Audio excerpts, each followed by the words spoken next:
Libros, autores, lugares e historias. Los descubrirás en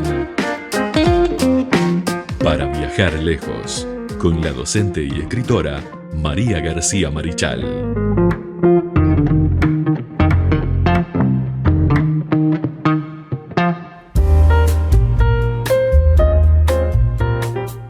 Continuamos aquí en Punto de Partida, como todos los días, haciéndoles compañía. Y bueno, hoy tiempo de literatura con María García Marichal, quien ya la vamos a saludar. ¿Cómo estás, María? Muy bien, Carlos. Buenos días, audiencia. ¿Cómo están?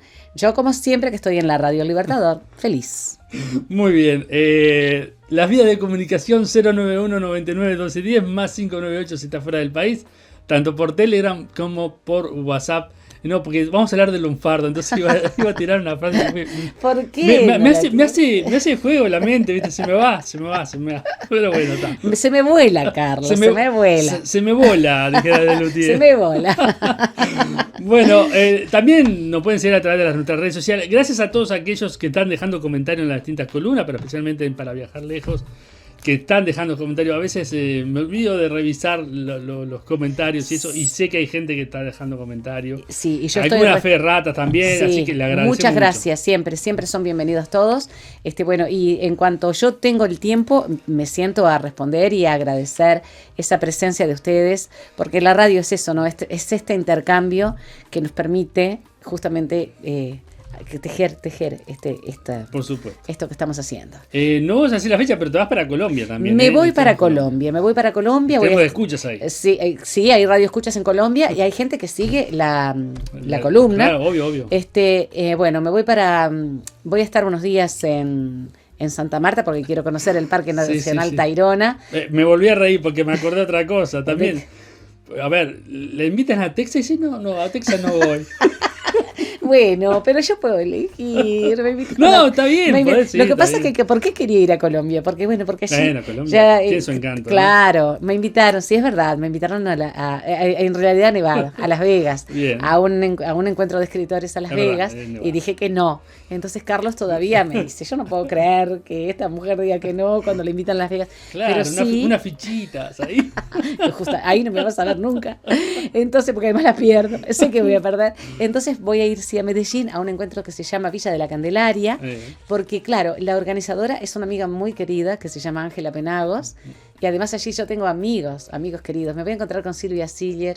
Silvia Siller es una diplomática y además una poeta exquisita que vive en Manhattan, con quien hace varios años que no nos encontramos, y otra gente yo me querida. Pregunto, ¿por qué no los hemos entrevistado todavía? Sí, ciertamente. En el caso de Silvia Siller, ya la voy a comprometer ahora cuando vayamos a Colombia, y también a Ángela Penagos, a Marti Arauzo, que es peruana, que también es una exquisita escritora, y a otros escritores que voy a conocer personalmente porque conozco de estos encuentros que se hacen por plataforma, ¿no? Claro. Que tenemos esa gran ventaja en estos tiempos. Así que bueno, sí, amigos queridos, voy a estar un tiempito fuera, pero posteriormente vamos a venir a contar cómo fue y a contactarnos con estos escritores de otros lugares de Latinoamérica y que además siguen la columna de Radio Libertador. Muy bien. Bueno, yo le mando saludos a Luz Estela Salazar, una escritora también de poemas y narración, también que la hace con música. También ha incursionado ahora últimamente de modelo, pero que ha estado aquí de pasada por Montevideo. Pero también escucha de nuestras columnas, y no solamente escucha nuestras columnas, sino de la radio. A veces está comentando, poniendo ahí Qué lindo. Así que le mando un saludo. Un abrazo grande para Luz, un abrazo muy grande. Espero conocerte, Luz, prontamente, tal vez hasta allá, cuando me vaya en Colombia. Nunca se sabe. Me pasás los datos que se los tiro. Por supuesto que sí. Bueno, muy bien. Bueno, ¿qué vamos a hablar hoy? ¿De qué vamos a charlar? ¿De qué vamos a chamullar? Vamos a chamullar. Gomía mío, mi gomía Carlos. Justamente del lunfardo. Y este segmento se llama El lunfardo. ¿Un lenguaje o un léxico? ¿Lenguaje o léxico? Vamos a ver qué es lo que sucede. Vamos a hablar acerca del origen del lunfardo. Que el lunfardo es un fenómeno rioplatense, quiero aclarar. Mira. En Francia existe lo que se llama el argot. Argot, ¿verdad? El argot. Pero el lunfardo, propiamente dicho, es esta palabra, es de origen rioplatense. Se origina en Buenos Aires. Eso te iba a decir, más marcado en Buenos Aires. Es mucho más marcado y es portuario y carcelario. Pero también en Montevideo, por la cercanía, Sí, por sí, el claro, contacto constante a nivel del comercio portuario, se va a generar un lunfardo que es muy parecido en algunos casos al porteño. Y ahí quiero aclarar si es porteño, Sí. ¿no? Más allá de que Yo decimos voy a usar un argentino. lunfardo, no me aporré la mesa. Está bien, no te aporreo la mesa, no te aporreo la mesa, gomía. Pero que además en Uruguay existe, por ejemplo, y encontré el famoso bo, El bo, claro. el bo, Sí, pero sí, además sí. no es vos, No, que no, es no, del no. voceo, del que hablamos con Johanna Claro, Holt. No, no, es no. bo, y Bo. bo escrito con B, Sí, sí, con sí. B, es decir, Bo. con la antigua B larga. Bueno, de eso del lunfardo, me acuerdo de Capusotto y su... Así, James Bo. el James Bo. El agente James Bo. Es muy uruguayo. Sí, Como sí, el sí. ta, el preguntar Sí. ta, no está. Ta, es Está. también, es muy uruguayo, Sí, sí. muy, muy uruguayo. Bueno, de hecho en Buenos Aires te reconocen por eso, Claro, ¿no? El ta, el bo. claro. Y a pesar de que nosotros los hemos imitado en muchas Sí, cosas, sí. porque por algo somos vecinos, Mm. ellos ahora andan muchísimos, señores, y muy bien por ustedes, con el termo bajo el brazo y Es el verdad, mate. sí. Ellos que Sí, dicen sí, que sí. nosotros tenemos un gen que hace que tengamos Sí. el brazo derecho, que nazca así, que nazcamos Sí, una así. vez voy a Buenos Aires, me subo a un remix, porque te llegaba Sí. tarde a un lugar, y me dicen, uruguayo. Yo lo quedo mirando, ¿cómo sabes? Dije, por el termo. El termo, por supuesto. Bueno, a mí me ha pasado que en Chile, por ejemplo, cuando he ido a los encuentros de escritores de la cuarta región, no sé, se ríen. A mí me encanta que se rían. La gente pasa en el auto y además dicen, Uruguaya, Uruguaya, te señalan con el dedo. Bueno, señor, pero ustedes ahora también los ves hasta en las canchas con su termo y su mate. Bueno. Porque es algo que Sí, sí. ellos además Sí, que después estaban... tienen el tema de la yerba, que bueno, Claro, sí. yo considero que no es yerba, No. pero bueno, no voy a entrar en esa discusión. No vamos a discutir con nuestros amigos argentinos. No, ¿sí? no, no. Pero Puro palo. es verdad que la yerba nuestra es mucho más amarga. Sí, sí, sí. Es una yerba Más mucho intensa. es mucho más intensa. Es una yerba que, por ejemplo, hay gente que toma mate y que después se queda muy nerviosa. Porque... O sea que yo tenía un amigo que tomaba mate acá en Uruguay. Sí, Y contame. quería mucho los argentinos, pero le ponía cáscara de naranja y le ponía tantas cosas más. Entonces cuando él me decía que es un mate, yo lo agarraba confiado en tomar. Claro, y que no, aquello tomaba no era eso. mate. Eso no Dice, es mate. bien, a mí me gusta cómo lo toman. Mudate para Argentina, le digo. Se terminó mudando para Argentina. Sí, bueno, por lo menos hizo caso. Porque el uruguayo tiene la característica, y eso es un fenómeno cultural Sí, y es sí, de sí. destacar en este segmento. El mate, ¿cómo lo tomamos nosotros? Nosotros tomamos mate amargo, más allá de que en las casas hay mucha gente que toma mate dulce por una cuestión de que en las familias, sobre todo nuestras abuelas y algunas de nuestras madres tomaban mate dulce en su tiempo, pero la mayor parte de la población uruguaya toma mate amargo, muy amargo, con yerba de origen brasileño, que se prepara exclusivamente para nuestro país, Sí, sí, sí. porque no tiene el palito de la hoja, porque tiene una sazón determinada, o sea, tiene un tiempo de estacionamiento, la yerba, no es molida, porque nosotros no tomamos, y lo tomamos muy caliente. Sí, sí, sí. Por razones médicas y porque hemos aprendido, ya no lo tomábamos como lo tomábamos cuando yo era chica, lo tomábamos con el agua hirviendo, a Sí. 100 grados. Alguno, mirá que Sí. yo Todavía... no le pongo nada. ¿Lo tomás hirviendo el mate? Sí, obvio. Ay, qué increíble. No, yo 80 grados. No es que ponga un termómetro en la caldera, pero sé oye, que es 80, ya ahora lo sé. Mete el dedo. En la 80. jarra eléctrica es 80 grados, no tengo jarra eléctrica, pero la caldera es cuando la caldera empieza a sonar. Cuando la caldera empieza a cantar, a rumorear y empieza a salir a pendientes Para el los argentinos, vaporcito. la pava. La pava, exactamente. Bueno, eso, ahí va el agua en el termo para no hacerte, digamos, el estómago una especie de bolsita Sí, sí. arrugada.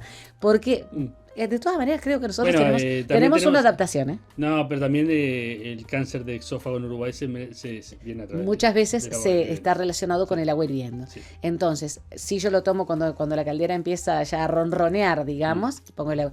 Y es una forma de tomar mate diferente a todas. Ujú. La del armado, es como un ritual. Ah, sí, totalmente. Es un mate que es mate. Mm. Hoy en día hay mate de silicona.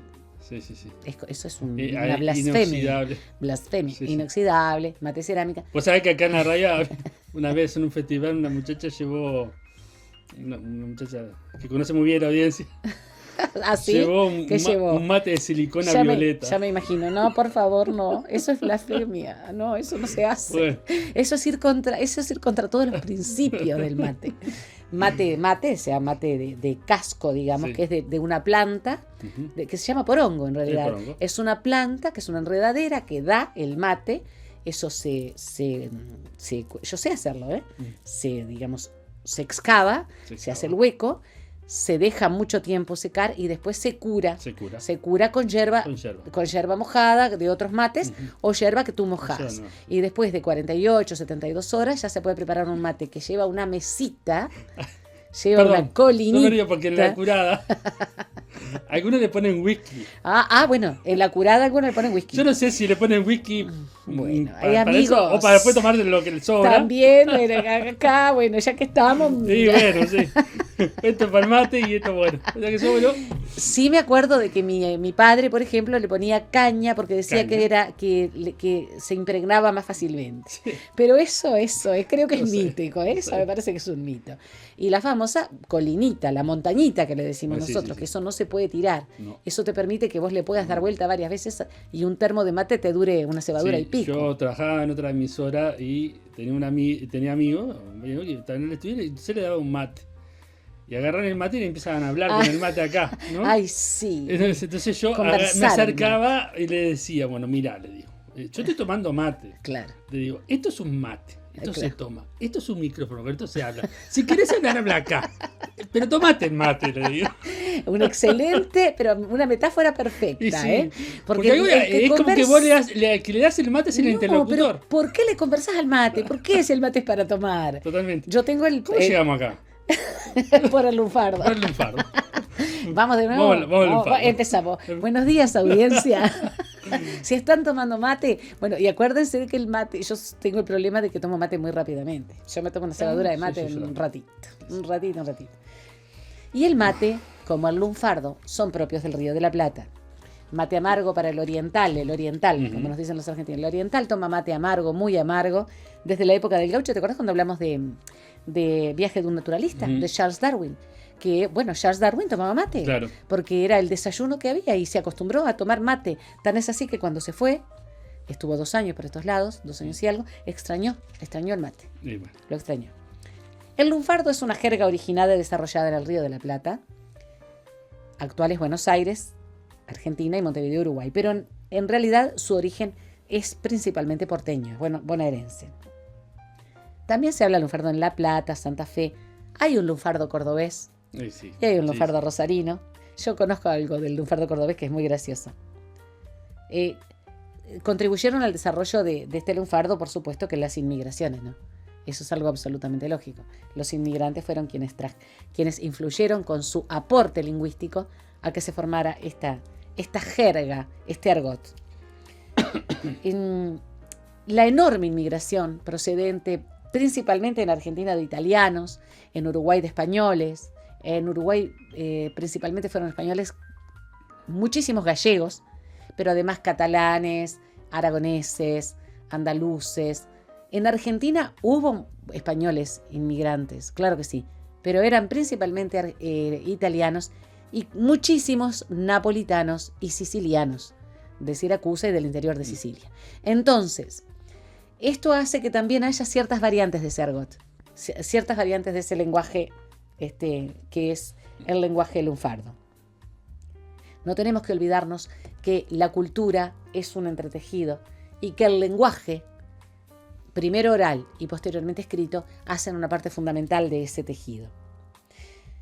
Es muy difícil de hacer un estudio del lunfardo, porque hay además lunfardos hasta familiares y personales. ¿Viste cuando se crean esas cosas que se dicen en la casa de uno porque algo pasó, porque algo quedó instalado? Bueno, también tiene que ver mucho con los barrios, con los pueblos y hasta con el momento histórico. También, sí, por supuesto. Con el momento histórico. Claro. Eso también es fundamental. Mario Teruggi, que es un investigador, fue poeta, fue escritor, pero además investigador del lunfardo, planteó en determinado momento que dice, es el habla popular argentina compuesta de palabras y expresiones que no están registradas en los diccionarios castellanos corrientes. Y eso puede ser tomado como una definición de lo que es lunfardo. Aunque hay muchas palabras, cuando vimos palabras nuevas, palabras viejas, acá en la radio, estuvimos hablando de que había mucho que tenía que ver con justamente con esta situación, ¿no? De que se han adaptado y entonces son aceptadas por el diccionario de la Real Academia. Los lunfardismos son propios del habla subestándar popular, digamos. Está el habla popular, en la coloquial, la que hablamos en la calle, y no tiene que ver con cultismos de ninguna parte, dice Teruggi, ni incluirse en ninguna categoría. Es decir, que es algo que nace naturalmente y que se va adaptando de acuerdo con el uso que se hace del mismo. En 1878, un artículo del diario La Prensa, en Buenos Aires, titulado El dialecto de los ladrones, señalaba que en Buenos Aires había un modo de hablar que era propio de los ladrones. Entonces, lunfardo en ese entonces pasó a ser sinónimo de ladrón. Es un lunfardo, es un ladrón. Posteriormente eso se fue depurando y fue evolucionando con el tiempo, ¿no? En 1879, Benigno Lugones publicó estoy hablando de articulistas principalmente, ¿no? y editorialistas. Escribió un artículo en el diario La Nación que planteaba un poemita, digamos, en lunfardo. Estando en el bolín polizando, se presentó el mayorengo, a portarlo en cana vengo, su mina lo ha delatado. hagamos una especie de traducción o de interpretación, mejor dicho. Especialmente para la gente que no exactamente, La Plata, ¿no? Estando en la pieza durmiendo, apolillando, decimos, o polizando en este caso, se presentó el mayorengo, o sea, se apareció el policía, a portarlo en canavengo, o sea, me lo llevo preso, su mina lo ha delatado, su compañera lo delató. Así que, y este pequeño versito que estamos hablando, esta estrofita, que es del año 1879, ya plantea la existencia de un lunfardo establecido en el Buenos Aires de la época, y en Uruguay, en Montevideo, se estaba desarrollando por el contacto comercial constante. Esta jerga al principio fue empleada por delincuentes, ¿sabes por qué, Carlos? Para despistar. Exacto, obviamente. Era un código. Claro, un código. Hablaban en código. Y bueno, lo vemos muchas veces acá, por ejemplo, en las personas que han estado en situación, digamos, de prisión y que posteriormente salen, que tienen un lenguaje que después van perdiendo, pero que a veces tenés que preguntarle qué quiso decir, porque de pronto capaz que lo adquirió estando en privación de libertad. Las clases bajas, las clases que podríamos llamar de la parte periférica, comenzaron a adquirir esos vocablos y esas locuciones y le sumaron los suyos propios y se difundieron en el castellano de Argentina y de Uruguay. Es precioso estudiar esto, es realmente precioso. Gerardo Molina tiene un estudio, nuestro amigo Gerardo Molina, tiene un estudio muy interesante acerca del lunfardo en el tango. Sin embargo, ya a inicios del siglo XX, el lunfardo comenzó a difundirse entre todos los estratos y clases sociales. Era una forma de hablar moderna en el momento, era una forma de quedar bien, ¿no? Entonces, ¿a qué se debió esto principalmente? A que el tango dejó de ser una música de arrabal para transformarse en una música de salón. Es decir, se dejó el tango como la música de la orilla de la ciudad, la música de la periferia, para transformarse en una música que incluso emigró primero a Europa y después hasta Asia, a Japón. Claro, sí. En Japón el tango está catalogado como así como sublime, ¿no? Entonces, ya ese argot, ese lunfardo, comienza a hacerse propio de toda la población, principalmente en Buenos Aires al principio. La poesía tanguera, Carlos de la Púa, Edmundo Rivero, por favor, Edmundo Rivero tiene algunas milongas y algunos tangos cantados en lunfardo que son realmente impresionantes. José Bettinotti, Julián Centella, Celedonio Flores, Roberto Cayol, Iván Díez, Alberto Bacarezza, Pascual Contursi. Mira, escuchen los nombres que estoy diciendo, por favor. tangueros del interior, tangueros de Vergara y del interior del país y de Montevideo también, y de Argentina. Dante Alighieri, Héctor Gagliardi, los poemas de Héctor Gagliardi son hasta el día de hoy, digamos, obras maestras. Enrique Cadícamo, Horacio Ferrer, entre otros. Fíjense los nombres, ¿no? Los nombres que acabo de mencionar.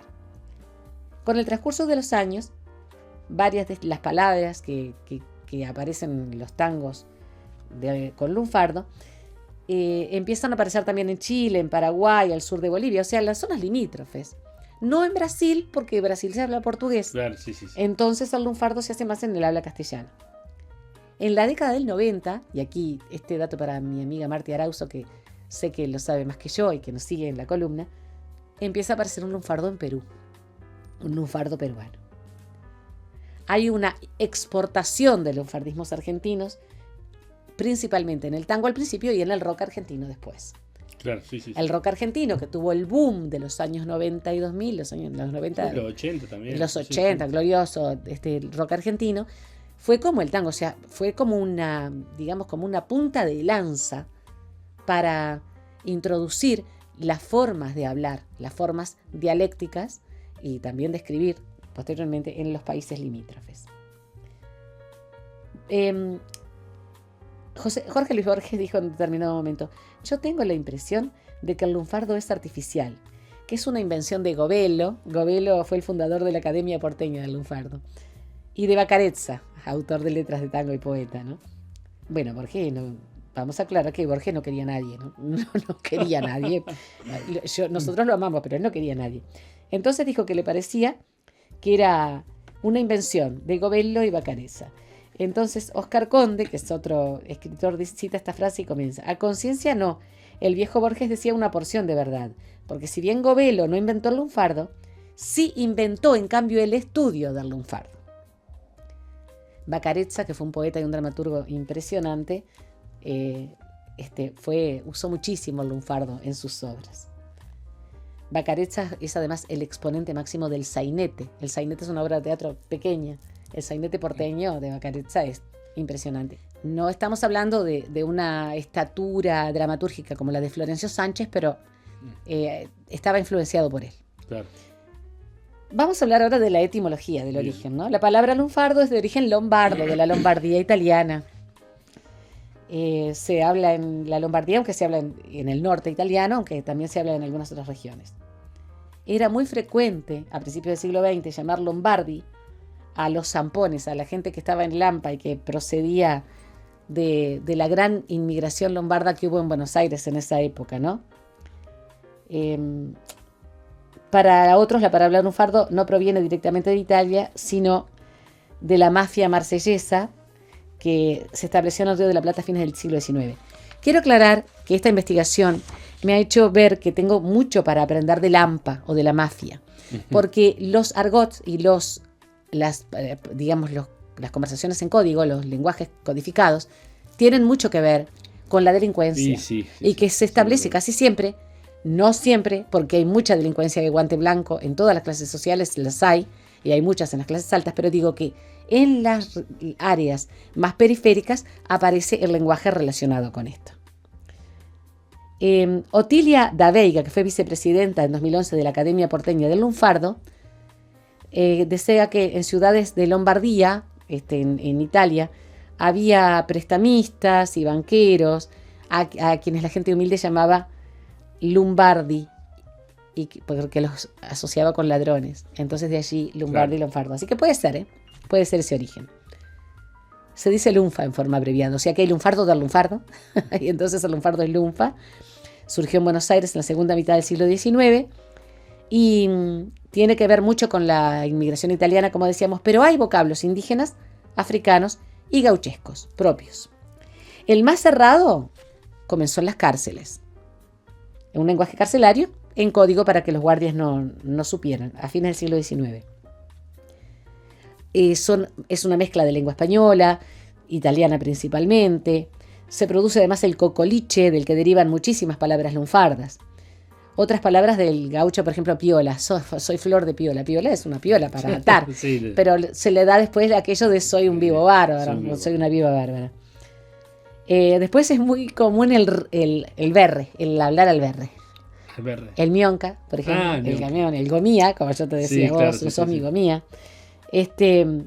O también palabras francesas como, bueno, gotin, el tango.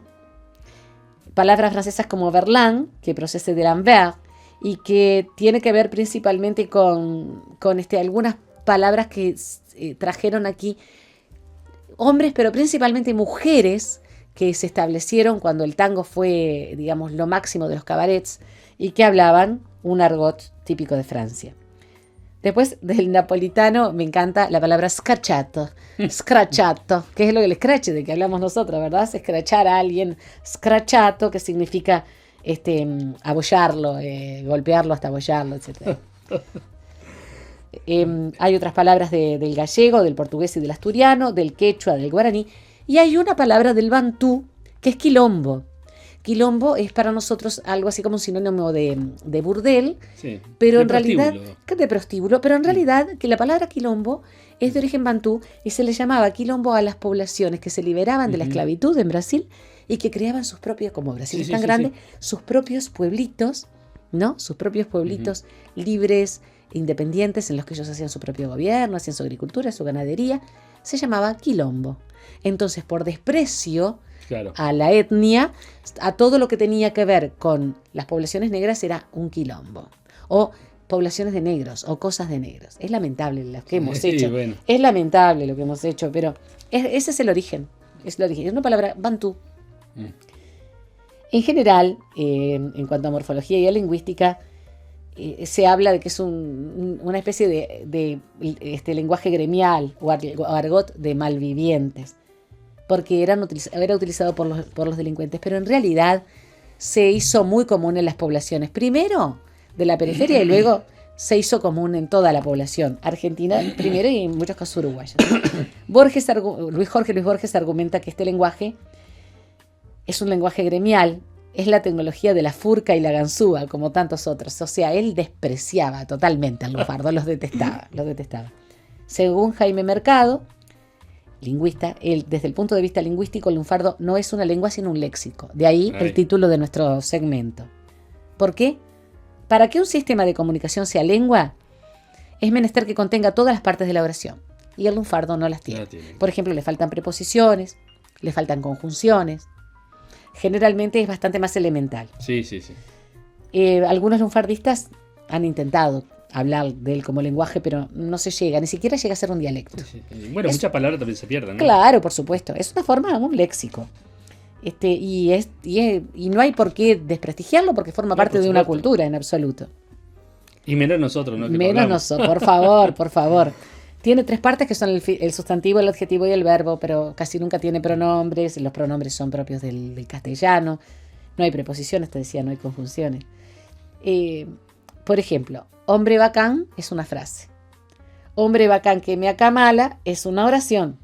Pero viste que le faltan elementos, ¿no? Que me acamala significa que me mantiene.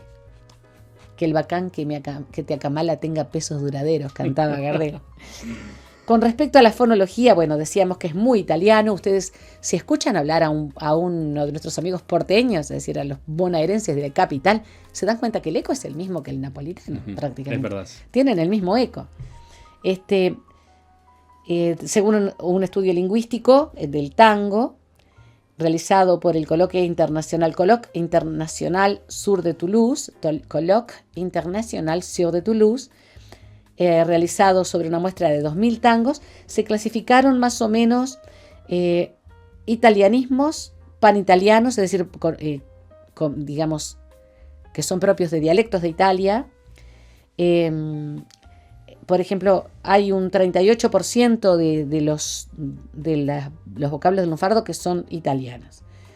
Los genovesismos y los septentrionalismos, más o menos un 24%, siempre hablando de las regiones de Italia.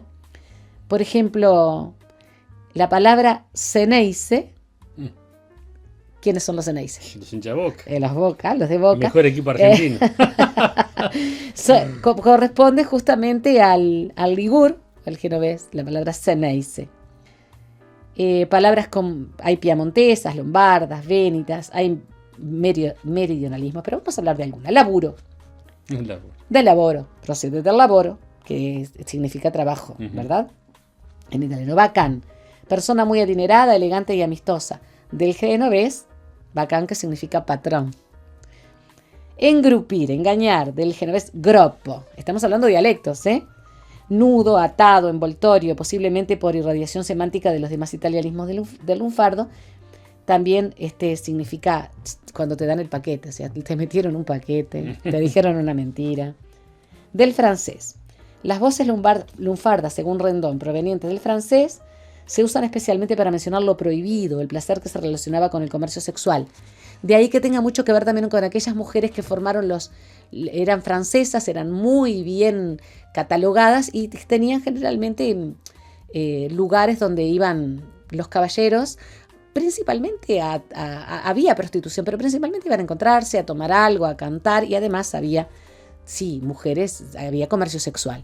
Pero muchas veces era a bailar tango que se iba a estos lugares.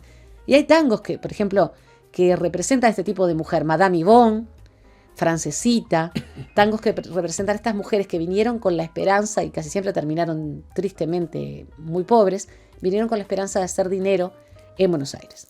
De ahí, por ejemplo, cana, procede de canne, que significa cárcel.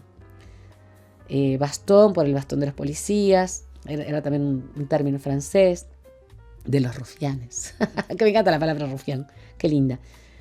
Reculier significa retroceder. Del portugués, principalmente en la banda oriental se habló más del portugués. Tamango, por zapato. Yo me acuerdo que mi abuelo decía, voy a ponerme los tamangos, que eran tamangos de madera, o algunos se hacían con goma de auto para trabajar en el barro. Cuando la bota no era muy común, cuando la bota, porque la trabajabas todo el día cansado. ¿No tenías tamango? No. Ah, sí, el tamango. Incluso a veces, por ejemplo, en casa se usa, bueno, anda a buscar los tamangos de salir que tenemos que irnos, ¿no? No. En el campo era muy común que hubiera tamangos, pero tamangos realmente que eran hechos, ya te digo, de madera o algunos de neumáticos, cuando ya había gomas de tractor o de camión, para no embarrarte, para trabajar entre los terrones, claro. ¿No? Y la bota, la bota al principio lastimaba mucho el tobillo. Entonces el tamango era más usado. Procede de tamanco, que en portugués es sueco. Claro, es un sueco casero. Bichar, sí. Mirar de soslayo, vigilar. Bueno, quilombo, decíamos, del afroamericano bantú. Del quechua, pucho, que es una colilla de cigarrillo. Claro. Puchu es lo que sobra. Lo que sobra es, en quechua es puchu. Bueno, en este caso es lo que sobra del cigarro. Después, de procedencia jergal puramente dicha, tira. El policía se le decía tira. ¿Por qué? Por las tiras, por los galones. Ah, claro. El tira. Y del mapudungún, que es el lenguaje de los mapuches, pilcha, que son las pilchas, lo que te pones. Claro, lo que te pones generalmente todos los días. ¿Y por qué? Porque pulcha es arruga. Ah, mira. Y dentro del uruguayo vamos a tener en cuenta botija, que es una palabra que a mí me encanta y que se ha dejado de usar mucho para decir gurí, que también es nuestra, que procede del guaraní. Pero botija, cuyo origen he buscado, le he preguntado a Irene Vallejo, no hemos podido encontrar el origen de la palabra botija, que es muy común. Ay, los botijas estos me tienen hasta acá. Yo a veces lo decía así. Cuando estaban en plena primavera, viste, en la clase, ahí estaban imbancables, amores míos que los amo. Estos botijas me tienen hasta acá. Es muy común.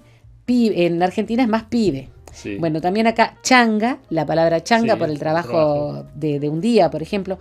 Guita, por plata, que también se usa en Buenos Aires. Y zarpado.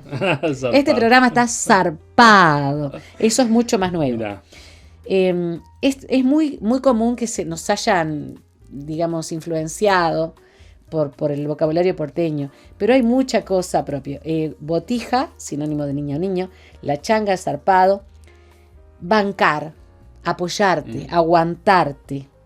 Championes. es una marca de calzado deportivo. Sí. De eso se reían, los argentinos de nosotros, porque championes a las zapatillas le dicen. Sí. ¿Por qué le dicen championes a las zapatillas? Y porque era la marca más. Porque era una vieja marca de los championes que usábamos cuando éramos chicos. Y bueno, nosotros seguimos siendo championes. Bo, bueno, pero con B. Sí, con B larga. Con B larga. En lugar del che, nosotros decimos bo. Aunque usamos el che también. Usamos che significa hombre, aparentemente vendría de hombre en guaraní. Cuando no le decías el nombre, le decías che. Bueno, el uso diario es para todos. Y en la música, Buitres y Tabaré Cardoso lo han usado muchísimo, pero muchísimo, al lunfardo oriental. Yo me acuerdo, por ejemplo, de Maula, de Tabaré Cardoso, dice, pero qué botija Maula. Aquí ya tenés dos orientalismos lunfardos excelentes. Maula cobarde. Pero qué botija Maula, aunque en Buenos Aires también se usa. El lunfardo es una forma cultural. Sí, sin lugar a duda. Ha habido, claro, por supuesto, en los últimos años aparecieron palabras diferentes. Yo les pedí a mis alumnos que me las enseñaran, pero las que me enseñaron mis alumnos ya están perimidas. Porque hay otras. Hasta el ñeri desapareció. Hasta casi no se dice ñeri. Que yo cuando me dijeron ñeri la primera vez, digo, ¿y qué significa esto? Era típico lenguaje carcelario. Típico lenguaje de población privada de su libertad. Y una que me encantó, y es la última que les hago, amigos queridos de la audiencia, la última de las anécdotas. Un día viene un alumno y me dice, profe, mire, fulanito, me está descansando. Y yo no entendía nada. ¿Qué me estás diciendo? Que me está descansando. Y yo me quedé así petrificada porque esa no la sabía. Entonces viene allá un alumno, levanta la mano y dice, profe, le explico. Descansar es molestar, ¿entiende? Molestar. Bueno, entonces digo, por favor, deje de molestar al compañero. Y bueno, estaba escribiendo con letra chiquita, pero está escribiendo con letra muy chiquita, hagan la letra más grande. Bueno, háganme el favor, no me descansen. Fue la forma que tuve de aportar algo más del lunfardo oriental a mi caudal. Bueno, muy bien. Bueno, y esta chamba se terminó. Esta chamba se terminó. Muchas gracias. Bueno, gracias María por esto. Un placer. Nos divertimos mucho, audiencia. Hasta y vamos a traer el mate el próximo. Sí, el próximo, sí. Hasta el próximo programa. Desde Vergara y para todo el mundo. Una radio con propósito. Una radio con visión. Una radio para todos. El Libertador, 1210 AM.